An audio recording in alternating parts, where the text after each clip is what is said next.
어떻게 하면 큰 상을 받을 수 있을까? 그것에 대해서 생각했습니다. 근데 그 첫 번째가 뭐였냐면은 교회와 그리스도인 각자에게 주신 사명, 그죠? 이 사명에 충성해야 한다는 것입니다.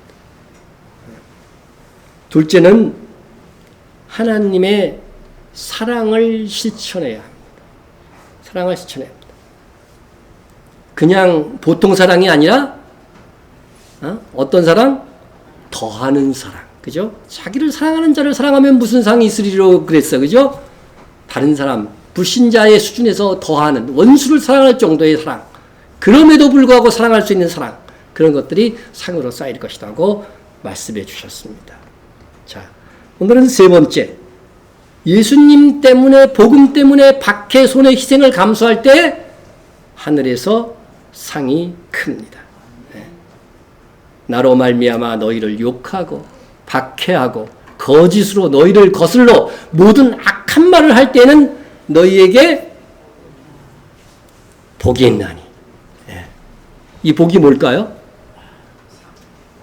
하늘에서 기뻐하고 즐거워하라. 하늘에서 너희 상이 큼이라. 그러니까 이 복이 결국은 뭐예요? 하늘의 상입니다. 하늘의 상. 네. 예수님께서 이렇게 복이 있다고 하는 것은 하늘에서 큰 상을 얻는 것이라고 했다고 한다면 이게 지금 예수님이 말씀하신 팔복의 연장선상에서 하신 말씀이거든요. 그러니까 복이 있다는 이 팔복의 말씀은 하늘나라에서 뭐예요? 상급을 받으려면 이렇게 살아야 한다. 그것을 가르치신 것입니다.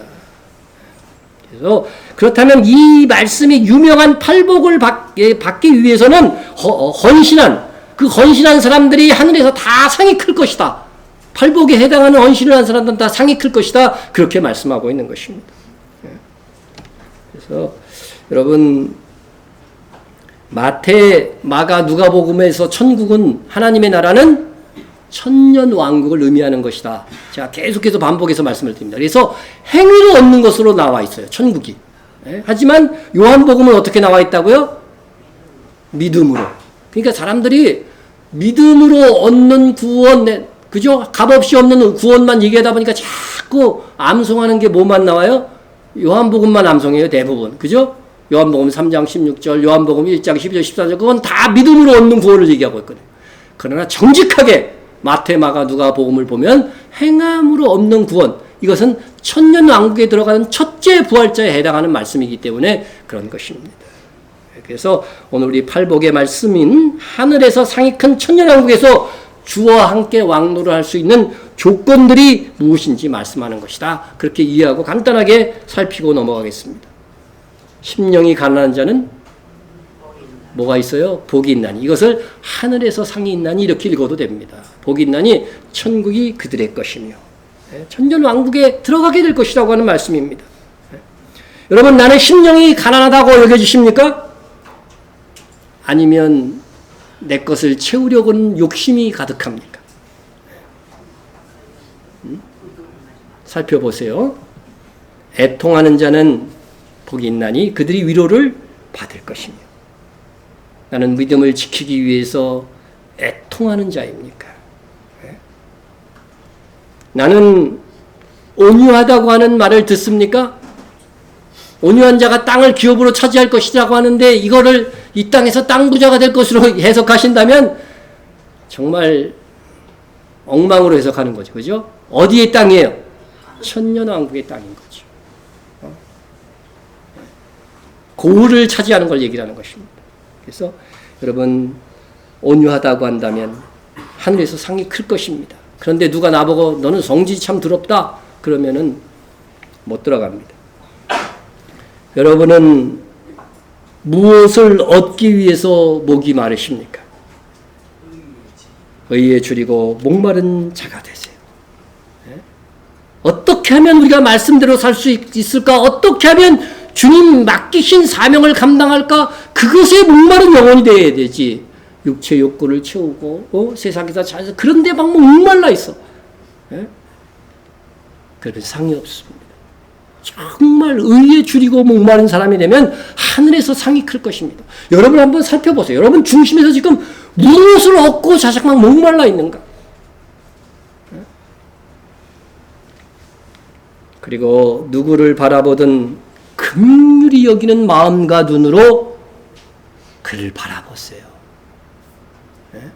긍휼의 손을 내미세요. 주님 나라에서 주님으로부터 긍휼히 그런 사람은 여김을 받게 될 것입니다. 긍휼을 행하지 아니하는 자에게는 긍휼 없는 심판이 있으리라.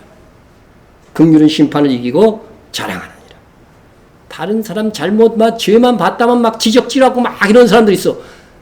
긍휼이 없어요. 그를 위해서 기도해주고 도와주고 회개할 수 있도록 인도해주고 그렇게 해야 되는데 그렇게 긍휼이 없어. 사람을 볼 때 불쌍히 여기는 마음이 없어. 이런 사람은 어떤 심판? 그리스도의 심판대에서 긍휼 없는 심판이 있을 것입니다. 그런데요, 우리가 가난한 사람을 도와주고 연약한 사람을 도와주고 넘어진 사람이 있으면 일으켜주고 했던 정말 긍휼이 풍성한 사람은 주님이 그리스도의 심판 때 심판하실 때 너 긍휼히 행한 적이 있지? 그래서 네가 조금 잘못이 있어. 죄악이 있어. 그래도 내가 그거 덮어주고 내 보혈로 씻어주고 넘어갈게. 이렇게 되는 것입니다, 여러분. 긍휼한 심판을 이기고 자랑하는 이라 말씀하고 있잖아요. 여러분 옆 사람 긍휼의 눈빛으로 한번 봐보세요. 참 불쌍합니다. 네. 사랑의 눈길로, 네. 긍휼의 눈길로. 네. 여러분 긍휼히 서로 여기세요. 다 보십시오. 우리 교회 보면요 나이 70이 넘도록 좀 쉬어야 되는데 일하고 있잖아요, 다들. 네. 고군분투하고 있습니다, 여러분. 좀 긍휼히 여겨야 돼요. 네. 여러분 다음에는 죄성이 자리 잡고 있는 마음에서 죄의 욕구를 이겨내고 마음의 청결함을 유지하세요. 그러면은 누구를 봐요? 하나님을 보게 될 것입니다. 주와 함께 왕노릇하게 될 것입니다. 주님 다시 오실 때 주님을 보게 될 것입니다. 그 다음에 여러분 어디를 가나 화평을 도모하세요. 화평하게 하는 자는 복이 있나니 그들이 하나님의 아들이라 일컬음을 받을 것이요. 그래서 피스메이커가 되시길 바랍니다. 하늘에서 상이 클 것입니다. 그리고 진리를 지키고 의의 복음을 전하기 위해서 혹 박해받고 있습니까? 의를 위하여 박해받는 자는 복이 있나니 천국이 그들의 것입니다. 천년왕국이 그들의 것입니다. 첫째 부활자의 자격이 확 획득되는 것입니다. 그런데 이 팔복, 그죠? 천년왕국에 들어갈 수 있는 이 조건 8가지 중에서도 8번째의 이 복에 대해서는요, 주님이 다시 한번 강조를 합니다. 읽었던 말씀입니다. 나로 말미암아 너희를 욕하고 박해하고 거짓으로 너희를 거슬려 모든 악한 말을 할 때는 너희에게 복이 있나니. 어떤 복이라고 그랬어요? 기뻐하고 즐거워할 수 있는 복입니다. 하늘에서 너희 상이 큽니다.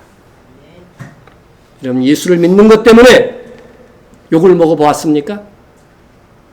약간 배척하는 것들이라도 느껴봤습니까? 네? 그것이 기뻐하고 즐거워할 만큼의 큰 하늘의 상을 쌓은 것이라고 하는 것입니다. 이렇게 보면 예수 믿기 힘든 상황일수록 사실은 더 복된 자 큰 상을 얻을 기회를 얻은 것입니다. 믿지 않은 가정에서 믿음을 지켜내고 그 가족까지 전도했다면 그가 받을 상은 클 것입니다. 그래서 우리는 세상 편안함을 추구하지 말고 적극적으로 오히려 믿음과 복음 때문에 고난과 박해와 조언과 수모와 이런 것까지 기꺼이 손해까지도 본 그런 현장으로 나아가야 됩니다. 이에 대한 본으로서 성경은 모세를 제시합니다. 믿음으로 모세는 장성하여 바로의 공주의 아들이라 칭함을 받기를 거절하고 도리어 하나님의 백성과 함께 고난받기를 잠시 죄악의 낙을 누리는 것보다 더 좋아하고 그리스도를 위하여 받는 수모를 애굽의 모든 보화보다 더 큰 재물로 여겼으니 이유가 뭐라고요? 상주심을 바라봅니다. 여러분 그리스도를 위하여 받는 수모를요 애굽의 큰 재물보다 더 큰 재물로 여겼다고 하는 것이요. 애굽의 보화보다 더 큰 재물로 여겼다는 것입니다. 이 구절이 참으로 우리가 본받아야 할 태도라고 여겨집니다. 세상 재물보다도요, 그리스도를 위하여서 고난받았다고 한다면, 그것을 포기하고 고난받았다고 한다면, 이야, 나는 하늘에서 내가 가질 수 있었던 그 애굽의 보화 수천억보다도 더 큰 재물을 나는 얻은 것이야. 모세는 그렇게 생각했다는 것이죠. 모세가 정말 자기의 사명을 저버렸다고 한다면, 자기 백성과 함께 고난받는 것들을 포기했다고 한다면 오늘날 나는 수천억을 가질 수 있었던 사람입니다.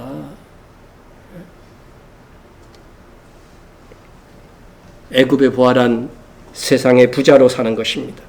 넉넉하게 윤택하게 떵떵거리며 살 수 있는 것입니다. 모세는 누구보다도 그의 사명만 저버리면 그렇게 살 수 있는 사람이었습니다. 우리도 기꺼이 마땅히 내가 누릴 수 있는 무엇인가를 포기하고 손해보는 것이 있다고 한다면 우리는 하늘의 큰 상을 얻은 기쁨이 우리 가슴 속에 고요와야 정상인 것입니다. 정말 상주심을 바라보고 사는 신자는 주의 일을 위해서 뭔가 내가 가난해지고 고생하고 헌신한 것이 있을 때 애굽의 보화나 세상의 낙을 누리는 것보다도 더 행복하고 좋습니다. 하늘의 상의 가치를 알면 그렇게 됩니다. 우리 정말 주님의 말씀대로 주님이 기뻐하시는 일 때문에 박해를 받고 희생을 하고 손해를 보고 수고하는 것이 주님